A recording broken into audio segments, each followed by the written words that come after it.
Hey, what is up, YouTubers? It's Kelly here, and we at the Christ Community Student Staff miss you guys a lot. So, be sure to smash that like button and hit subscribe, and go ahead and turn on that little bell for notifications so you guys can stay tuned and see all the new content that we're going to put up here on this channel. We miss you guys. Bye. Oh, hey friends, Jamie here, coming to you live, social distance from the back porch outside, nice sunny day, thinking about how much I miss you, miss seeing your face, miss being around you, but wanted you to know you can still engage with people like me, Mark, Kelly. We want to be with you during virtual D groups, which is what you're watching right now. As well, we also have a Bible study happening every morning at 11 a.m. We're going to be reading through the New Testament together. Have you not been a part? That's okay. Just jump in. Are you coming in late because maybe you still have school? That's all right too. Know that you're always welcome. We miss you and we love you. And now, roll that intro. Who's the guy who is so wise? He's walking down the hall. He gives the talks. It's Brian. He's Christian's dad. He's Noah's dad too. Everybody give it up for Brian! Hey guys, it's good to be with you again, kind of. And I just wanted to ask you guys how, even though you can't answer, I wish you could answer through this camera that I'm looking into, but I wanted to ask you how you're hanging in there. I wondered if you've noticed anything that in how you're feeling or how you're acting that is new or different, that might be a result of this new situation. It's because it's just it's a bizarre situation, and so like maybe it's had some effects on you, good, bad, or otherwise. Like one, I was going to tell you about one that the Hayworths home that I've noticed is that might be proof that we're losing our minds. Is that we had the other day a passionate game of Scattergories where we had an hours-long debate over one of Christian's answers regarding the use of Doritos in one of his answers. And that is crazy that we would care enough to argue and debate for seriously hours. And it was a hilarious but confusing thing that we've never done before. It might just be proof that we're losing our minds. I'm not going to get into the nitty-gritty of the debate, but finally, so there were five of us. There's five of us in our family. There were two of us, Andy and I, who saw it one way. There were Christian, obviously, he had given this answer of using the word Doritos in a certain way that he felt was correct. And we had a vote, and Brenda and Noah voted opposite of Andy and I. So we were deadlocked because obviously Christian couldn't vote on his own answer. So we finally settled the argument by flipping a coin. And Andy and I won with a heads flip, and I joked afterwards that we had let God decide. And that's not really true, right? But the reason I bring this up is, one, because I wanted to show you we're all losing our minds a little bit, but two, also because it's kind of similar to the story that we're going over in some ways. That is kind of similar to how Haman had, from the story of Esther that we're reading, how he had decided on the date that the Jews would be massacred. He had cast pur, or lots, which is a lot like our version of rolling dice. He had let the numbers from the pur decide the date that the people of Persia would rise up against the Jewish people and kill them and take their belongings. So he was letting these random kind of pur decide it. And it seems like the fate of the Jewish people is being decided by a random act, like casting pur or rolling dice, and how we decided who was right in this situation. But remember that in the part of the story that we saw last week, Esther had revealed to King Xerxes that Haman had been planning to kill the Jews, and that would actually mean her own death. And when the king finds this out, and remember, and he sees Haman on Esther's couch begging her to spare him, he has Haman killed. In fact, he has Haman killed on the very gallows, which either meant that he was hung or he was impaled on this giant wooden construction. It was a very tall one that he had constructed, and he had it constructed so that Mordecai would die on it. But in a twist of irony, he was killed upon it. And something interesting to note that we'll come back to later, another word used to describe that gallows is a tree, because it was made out of wood. And so he was killed on this tree, and Haman was. And that was where we left off in the story. So Haman was killed. But is it too late? Because the king had already signed off on these orders for the killing and the robbing of the Jewish people, and the papers had been sent, and the die had been cast. And what could be done? What could be done to save them? Well, we're going to see in the next part of the story that's going to play out now. Esther and Mordecai. I have given Esther the house of Haman, and they have hanged him on the gallows because he tried to lay his hand on the Jews. You yourselves write a decree concerning the Jews, in the king's name, and seal it with the king's signet ring. For whatever is written in the king's name, and is sealed with the king's signet ring, no one can revoke. Thank you, King Xerxes. Mordecai, you are appointed to rule over the house of Haman with all authority. If it pleases the king, let it be written to reverse the letters sent out by Haman, which he wrote to destroy the Jews who live in the king's provinces. For how can I live to see the evil that will come to my people? How can I endure to see the destruction of my people? So, the king's scribes are called in, and it is written, according to all that Mordecai commands, the Jews, the governors, the princes of the provinces, from India all the way to Ethiopia. Mordecai's in control of them. 127 provinces in all. To every province in his own script, to every people in their own language, and to the Jews their own script and language. He writes in the name of King Xerxes and seals it with the king's signet ring, and sends letters by couriers and horsebacks, riding on royal horses. By these letters, the king allows the Jews who were in every city to gather together and protect their lives, to destroy, kill, and annihilate all the forces of any people or any province that may assault them on the 13th day of the 12th month. Mordecai leaves the presence of the king dressed in royal apparel of blue and white, with a great crown of gold and a garment of fine linen and purple. The people rejoice in the city, and they are glad in every province, in every city, wherever the king's command and decree may come. The Jews have joy and gladness, a feast and a holiday. So on the 13th day, in the 12th month, the time comes for the king's command and his decree to be executed. On the day that the enemies of the Jews hope to overpower them, the opposite occurs. And the Jews themselves overpower those who hate them. No one can withstand them, because fear of the Jews falls upon all the people. All the officials of the provinces, the governors, and all those doing the king's work help the Jews, because the fear of Mordecai falls upon them. Mordecai is great in the king's palace, and his fame spreads throughout all the provinces. The Jews defeat all their enemies, including the 10 sons of Haman. Then, lastly, on the 15th day of the month, the Jews rest and make it a day of feasting and gladness. The month is turned from one of sorrow to one of joy for them. They make sad days into days of feasting and joy, sending presents to one another and gifts to the poor.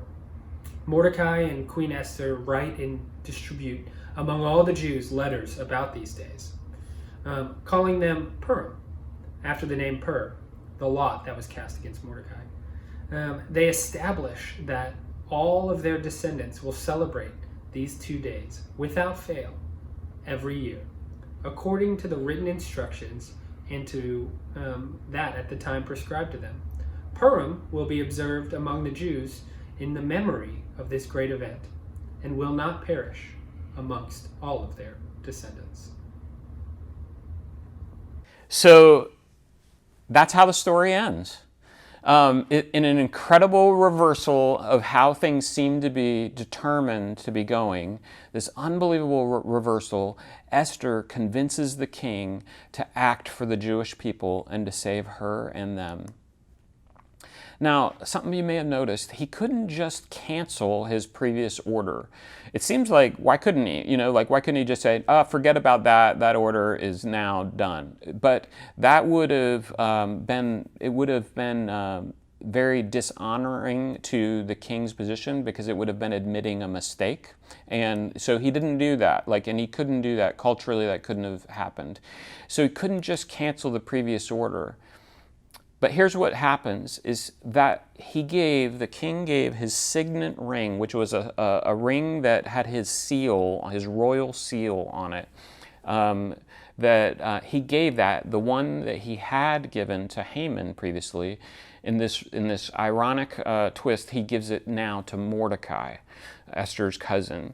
And he gives Mordecai the same position that Haman had previously, as the second highest position in the kingdom. And Mordecai and Esther come up with a plan to protect the Jewish people. They come up with a new order that they sign with this signet ring, and that goes out throughout the land, and it gives the Jewish people a legal right to not only protect themselves and their families, but to exact justice on those that attack them. And so if they're attacked, they would be allowed not only to kill all of the people coming to attack them, but they would be allowed and encouraged to take all of the possessions of those that would kill them or try to kill them. And so you would hope that that would be enough of a protection for them. But actually, some of the Persians, in fact, many Persians, still ended up attacking the Jewish people on this day that had been decided by the Pur. But the Jewish people were ready and defended themselves. And the people that ended up dying were actually the ones that had hated the Jews. And a plot twist that Haman could never have imagined when he cast those Pur. It was an amazing turn of events, because it wasn't even a fair battle. Something beyond averages happened. Something beyond luck or randomness was at work.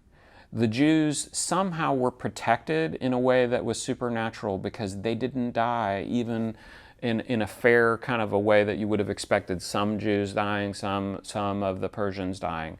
In fact, it was only in massive numbers the Persian aggressors, they were dying in a way that couldn't be explained any other way. And here's another interesting point from that story, was that even though the Jewish people had been given the legal right to take possessions, to take the possessions of their attackers, they didn't. They defended themselves, but they did not take or plunder their aggressors. They weren't trying to greedily profit from this. One of the, I feel like I'm gonna make a shift here, and you'll see why. But I want to talk about another story. One of the ones that has been hugely important to this youth group, and it's about Jamie's favorite movie, Interstellar.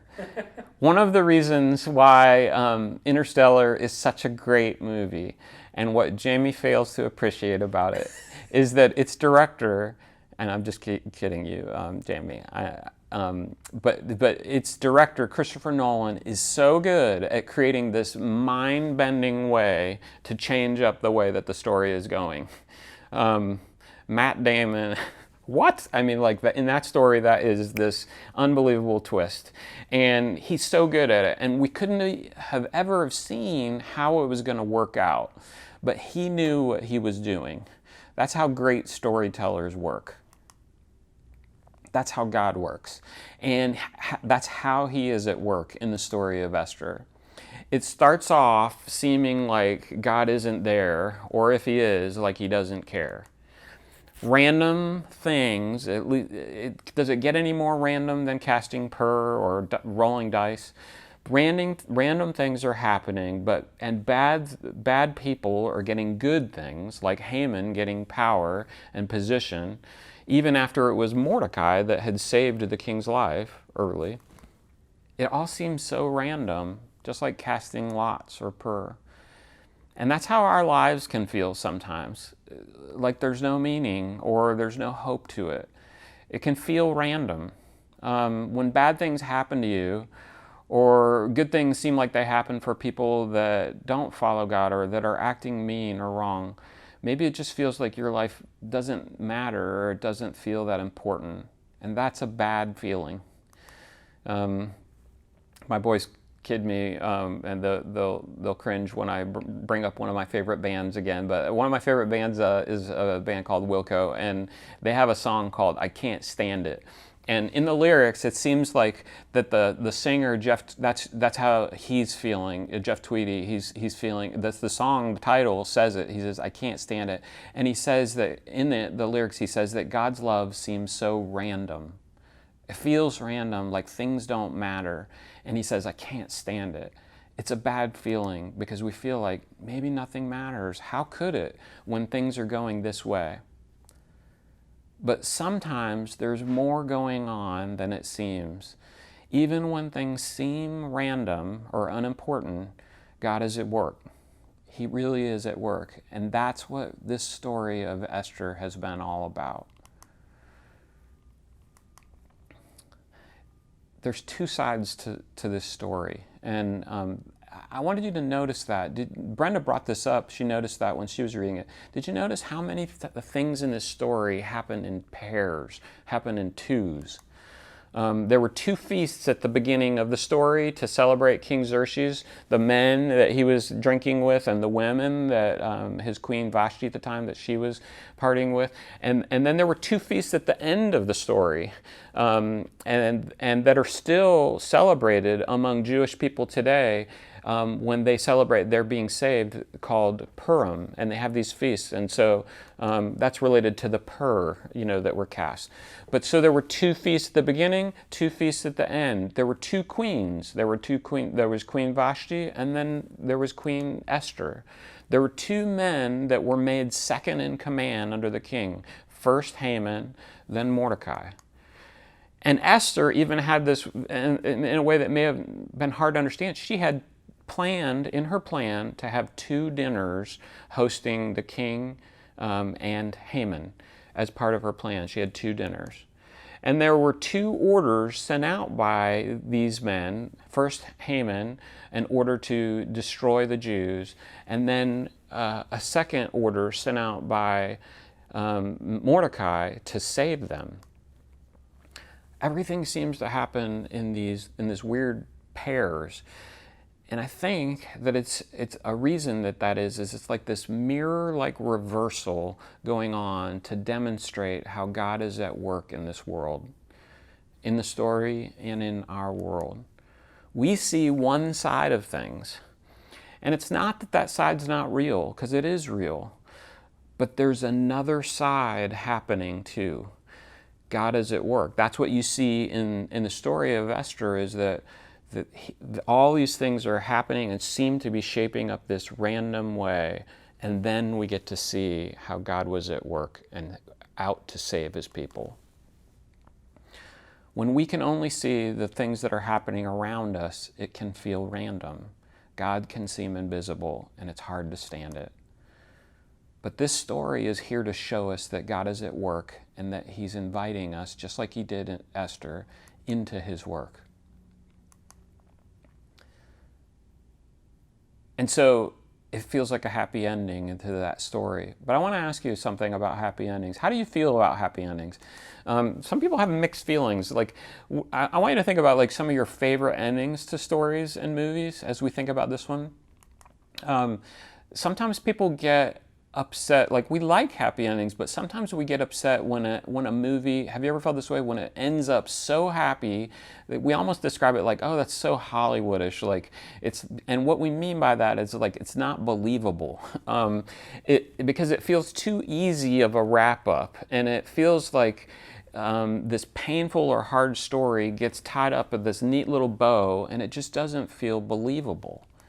And so there's something dissatisfying about that type of happy ending. But aren't the best movies, the ones that we just love, aren't they the ones that end up better than we could have ever imagined, but in a way that doesn't feel like an easy ending, but one that we can believe actually works? It surprises us, and it catches us off guard because we couldn't have dreamt it up, but it feels right. Even this story wasn't a happily ever after type of ending, because even after this, the Jewish people were saved and they experienced rest. And that's what the celebration of Purim is about them celebrating that they were saved and they got to rest. But then new enemies came and new dangers came. If you read in the Bible, you see that happening cyclically throughout the Old Testament. Just like after Moses led the people out of Egypt, or after King David's armies defeated their enemies, there was rest and there was celebration, but then a threat would return. It wasn't a happily ever after. But we learned something from that. Moses and David and Esther were not perfect people. They were far from it. But they learned to trust in God, and in a God that was working behind the scenes, and they believed that he was working towards a true happy ending, one that would bring lasting peace, a true happily ever after. The happy ending did not come easy. It wasn't a neat little bow, and it came in a way that we could never have seen coming. In the ultimate plot twist, better than Christopher Nolan, the creator of the universe came and died the same kind of death that villainous Haman did, a humiliating and excruciating death on a tree. That's how Jesus died. And he did this so that we wouldn't have to, so that we could be with him forever. God is holy and he's without sin. Sin can't exist in his presence, and that meant we would be destroyed in his presence because of our sin. But he took that punishment of sin on himself so that justice could be kept. We can still live in a just world and believe in a just God, and that he would remove that sin from us. And that's the kind of love that he has for you, and one that can't be reversed. That's the happily ever after that we all are longing for. If God feels random or he feels invisible, listen and look for the other side of the story, the mirror side. Ask him to help you trust that he's at work even now, even in this weird time. It's not just a time of limbo or waiting. He's at work in your life. Listen for it and pray for it. He's at work just like he was in Esther's. Thank you guys for going through this book with me. I've loved going through it. Next week, we're going to wrap up our year's teaching by coming back to this book. Remember this one from way back? The Story of Everything, How You, Your Pets, and the Swiss Alps Fit into God's Plan for the World. We worked through all of this book except the last chapter, which is the best one, God's Plan for You. And the reason we've been talking about all of this and how Esther fits into this is that there's no part of the story that is unimportant. Everything, it matters. It's none of it random. So I can't wait to talk about that and how it applies to you next week. I'll talk to you then. Have a great week. Woo! Yay, Brian!